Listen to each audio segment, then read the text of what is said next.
program here at Ashford University. Today I will be presenting on adjusting parent-child communication to balance autonomy and relatedness in adolescents. All the assertions made through the presentation are a result of my graduate studies in developmental psychology, all concepts drawn from scientific journals, and are not from research that I conducted. After the completion of this presentation, participants will be able to articulate between personal autonomy, relatedness, and realignment as it concerns the parent-adolescent relationship. The distinct stages of adolescence will be discussed, as well as how parent-child communication can affect behavioral development in the teenage population. The presentation will conclude with contemporary applications and considerations for future research.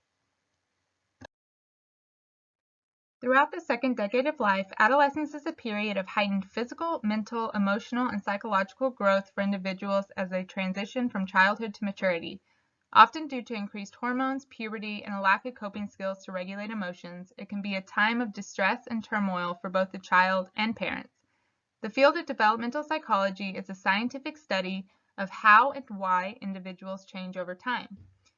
During this developmental period, the parent-child relationship is shifting from a one-way, more authoritative relationship to one that is more egalitarian and collaborative.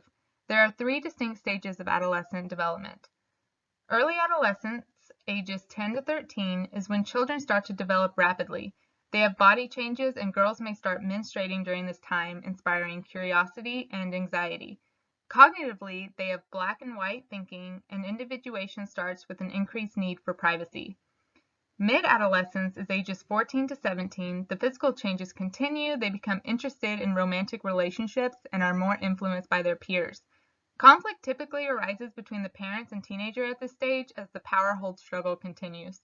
The brain is continuing to mature, but their frontal lobe is still not fully developed, so there is trouble in making complex decisions and being able to control impulses. Late adolescence is characterized by ages 18 to 21. Physical development has completed, there is more impulse control, and they have a stronger sense of individuality. According to studies in child developmental psychology, this is when adolescents return from the separation individuation phase and come full circle back to realignment. Two conceptual models exist about parent-adolescent relationships. The individual model focuses on the biological and cognitive maturation, and that is the driving force for changes in the parent-child relationship. The relationship model focuses on the enduring bonds between parent and child, and that family communication remains stable despite individual maturation. There is ample research out there evaluating how parents can support autonomy and relatedness needs in adolescence. Communication is key to attaining this goal, but it matters when and how that communication is carried out, depending on the adolescent. There are two main definitions that are important to understand. Autonomy is an individual's sense of volition, in other words, using one's own will to self-govern to attain goals and have freedom to make decisions regarding one's own life. Relatedness, in contrast to autonomy, is the desire to form relationships, to love and to be loved. Both concepts are complementary and can coexist. Typically starting in early adolescence, a child will have the urge to individuate from the parents and will push back against authority to begin establishing independence, which can result in conflict. Realignment is when the child comes back full circle toward late adolescence to connect with the parents again. The first research study I want to highlight was conducted in 2013, and the authors hypothesized that there would be changes in expression of certain facets of communication depending on what stage the adolescent was in, early, mid, to late. Communication can be measured in terms of the adolescent voluntarily giving information about their private life, the extent to which parents solicit information, and the tendency of secret keeping by the adolescent. The different levels of expression of each of these behaviors can reflect where an individual is in development and how parents can adjust their communication strategies to provide enough independence while maintaining the cohesiveness of a relationship. The suggestion was that in early adolescence, while the child is seeking autonomy, there is a decrease in their willingness to voluntarily disclose information of their whereabouts and unsupervised activities, and an increase of keeping secrets to establish boundaries. At the same time, there is a decrease in parental control and solicitation, or probing. As the child moves into mid and late adolescence, the balance tips, and there is an increase in disclosure, parental solicitation, and a decrease in secret keeping to restore the relationship. As you can see in the graph, the method they employed, questionnaires using Likert-type scales, supported their hypothesis about the decrease in parental control in early to mid-adolescence.